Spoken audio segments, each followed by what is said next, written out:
अतिशय माझं अतिशय दुःखद अशी ही घटना आहे. काय तुमचं खरं तर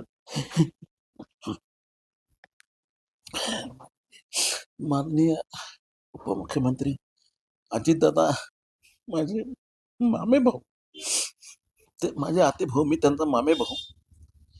दादाचं आणि माझं 11 वर्षाचं अंतर. पण ज्या खोलीत माझा जन्म झाला त्याच खोलीत त्यांचाही जन्म झाला. आणि मी स्वभावाने रागीट, ते थोडेसे स्वभावाने रागीट होते. पण तशा अर्थानं एक अत्यंत कार्यतत्पर आणि कुशल असं संघटक हा उपमुख्यमंत्री या नात्यानं आपल्या महाराष्ट्राला मिळाला होता. दादा गेल्यामुळं पवार कुटुंबियाची तर खूपच मोठी हानी झाली, परंतु आमच्या सर्व नातेवाईकांची सुद्धा प्रचंड मोठ्या प्रमाणावर हानी झाली. अजितदादा दुर्दैवानं कॉलेजला असताना त्यांचे वडील वारले.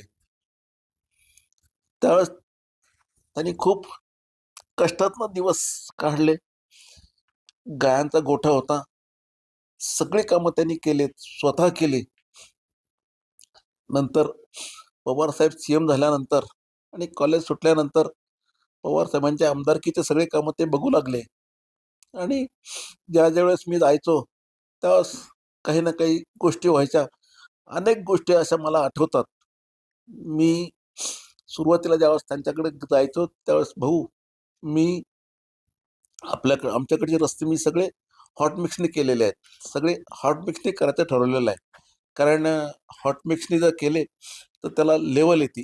आपण जर हाताने मॅन्युअली केले तर त्याला लेवल राहत नाही. म्हणून मी सगळे त्यावेळेस हॉट मिक्स हा प्लॅन नवीनच निघालं होतं, ते तंत्रज्ञान. आणि त्याचं खूप ॲडव्हान्स टेक्निक त्यांना नेहमी अवगत करून घ्यायचं आणि त्या पद्धतीने काम करण्याची सवय होती. तद्वतच एकदा असंच बसलो आम्ही गप्पा मारत, भाऊ, त्यावेळेस तर ते खासदारही नव्हते आणि आमदारही नव्हते. भाऊ, बारामतीला मी सगळे व्ही-आय-पी रेस्ट हाऊस घेतलेले आहेत, बनून घ्यायचं ठरलेलं. नाही तर काय व्हायचं, अधिकारी आले मोठे आणि आपण त्यांना भेटायला गेलो तर रात्री त्यांना व्ही-आय-पी गेस्ट हाऊस नाही म्हणून मग पुण्याला मुक्कामाला जायची घाई असायची. आणि म्हणून मी सगळे ठरवलंय आणि सगळे व्ही-आय-पी गेस्ट हाऊस सगळ्या खात्याचे, इरिगेशन असेल, बी&सी असेल, वन खातं असेल, या सगळ्यांचे व्ही-आय-पी रेस्ट हाऊस इथं करून घेतले, की जेणेकरून त्या ठिकाणी मोठे अधिकारी आले का आपण त्यांच्याशी चर्चा केली.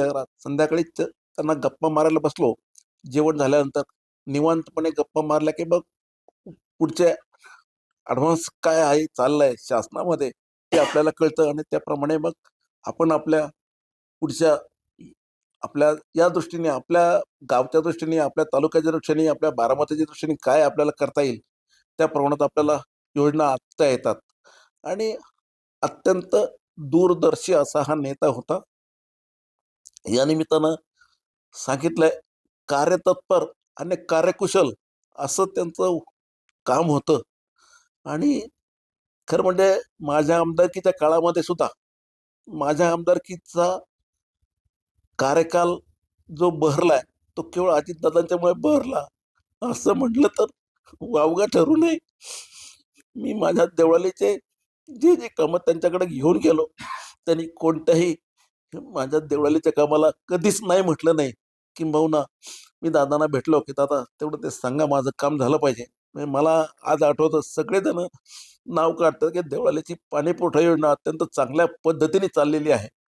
17,60,00,000 योजना मला 11 कोटी लागत होते. दादांच्या बालपणीच्या काय आठवणी आहेत? त्याचं इथं येणं, खरं तर 6 महिन्यापूर्वीच दादा इथे आले होते. कसं त्यांचं बालपण गेलं आणि देवळालीशी कसा त्यांचा घरोबा राहिलाय? काय आहे, दादा त्यांचा मेळावा होता म्हणून इथे आले होते. आणि माझं नुकतंच त्यावेळेस ऑपरेशन झालं. आणि दादांना थोडंसं उशिरा कळल्यामुळे मी पुण्यात असूनही दादांना भेटता आलं नाही. दादांना उशिरा कळल्यामुळे त्यांची माझी भेट होऊ शकली नाही. तर बारामतीचे आपल्या राहुरीला जो मेळावा घेतला त्यांनी, त्यात मेळाव्यात त्यांनी जाहीर केलं की माझ्या मोठ्या भावाचं ऑपरेशन झालंय. मला त्याला भेटता नाही आलं आणि म्हणून तुम्ही आता कोणी देवळालीला येऊ नका. मी आता त्या माझ्या मोठ्या भावाला भेटायला जाणार आहे आणि भेटून नंतर परत जाणार आहे. आपण कोणी माझ्याबरोबर येऊ नका. आणि सातत्यानं म्हणजे मला आठवतंय तर त्यांनी सांगून ठेवलेलं असायचं. एक तर बारामती आणि देवळाली अशा 2 ठिकाणी त्यांनी त्यांचे सगळे पी-ए किंवा जे बॉडीगार्ड आहेत त्या सगळ्यांना सांगून ठेवलं होतं, की तुम्ही बारामतीला असताना पण दादांच्या बरोबर कोणी बॉडीगार्ड समोर दिसायचे नाही त्यांच्या.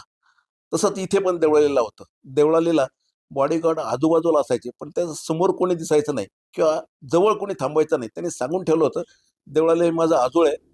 मी सगळ्यांना या ठिकाणी ओळखतो, ते सगळे मला ओळखतात. त्यामुळे इथे मला काहीच भीती नाहीये. देवळालीच्या सगळ्या गल्लीबोळा मला माहीत आहे आणि या निमित्तानं त्यावेळेस मामांचं गाव म्हणजे पूर्वी मामांच्याबद्दल खूप आत्मीयता होती, प्रेम होतं आणि म्हणून आमचे खरं म्हणजे वडील 4 भाऊ आणि 4 बहिणी. त्यावेळेस आम्ही सगळेजण उन्हाळ्याच्या सुट्टी असेल, दिवाळीची सुट्टी अशी मोठ्या सुट्ट्या असायच्या. त्या सगळ्या सुट्ट्यामध्ये देवळालीला यायचे. सगळेच आमचे मामे भाऊ आणि आमचे आत्ते भाऊ हे सगळे आम्ही एकत्र मिळून खूप दंगा करायचो, खूप मजा करायचो.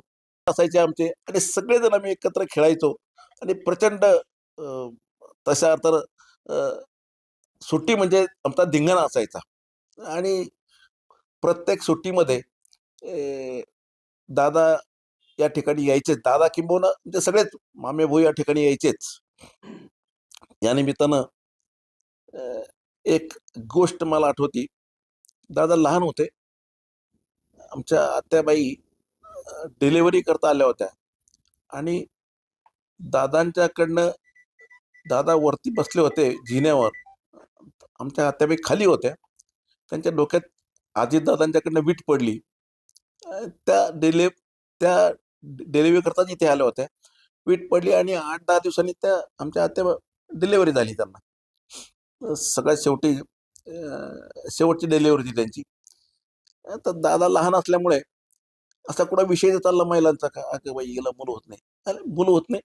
मग त्यांना सांग म्हणजे दादा सांगायचे, "त्यांच्या डोक्यात वीट टाकू का मी? लगेच मूल होतं." असं त्यांना त्यावेळेस म्हणजे लहान असल्यामुळे त्यांना वाटायचं की बाबा मी वीट टाकली म्हणून आईला बाळ झालं. ज्यांना म्हणजे त्यांचा स्वभाव त्यावेळेस इतका म्हणजे खरं म्हणजे आणि मला आठवतं गोट्या खेळायला लागले एकदा. तात्यासाहेब म्हणजे आमचे मामा किंवा अजितदादांचे वडील. अजितदादांचे वडील त्यांना जायचं घाई होती. गाडीत जाऊन बसले. तात्यासाहेब म्हणले, "अरे अजित चल ना, एवढा डाव होऊ द्या. मी सगळ्यांच्या गोट्या जिंकून घेणार आणि मग मी निघणार आहे." आणि त्यामुळे तात्यासाहेबांना त्यावेळेस तिथे किंवा त्यांच्या वडिलांना त्यावेळेस तिथे अर्धा तास थांबावं लागलं आणि दादांनी सगळ्यांच्या गोट्या जिंकल्या आणि नंतर मग ते वडिलांच्या बरोबर बारामतीला गेले. पहिल्यापासूनच अजितदादांचं काम स्वच्छता असेल किंवा कोणत्याही गोष्टीत जर बघितलं आपण, तर दादा पूर्ण त्याची माहिती घेणार, सगळी माहिती घेऊनच ते त्यात उतरणार. किंबहुना आपण मनावर घेतलेलं काम कसं योग्य आणि यथोचित पार पडेल, याचीच त्यांना काळजी असायची आणि त्याप्रमाणे ते सगळ्यांना तशा सूचना द्यायचे आणि म्हणून अजितदादांचा तशा अर्थानं आपल्या या महाराष्ट्रामध्ये एक वेगळा दबदबा होता. त्यांनी सांगितलेलं काम सगळे अधिकारी अत्यंत उत्कृष्टपणे करायचे आणि त्याचाच परिणाम म्हणून आपण बघतोय आज. अजितदादांचे इतकं धाडसी, कर्तृत्ववान तशा अर्थानं नेतृत्व नाही असं म्हटलं तर वावगं ठरू नये. दुर्दैवानं ते आज आपल्यातनं गेले. नातेवाईकांच्या वतीनं मी अत्यंत दुःखित अंतःकरणाने त्यांना श्रद्धांजली अर्पण करतो आणि परमेश्वरानं त्यांच्या जवळ त्यांना जागा द्यावी अशी नम्र विनंती तथा प्रार्थना परमेश्वर चरणी करतो.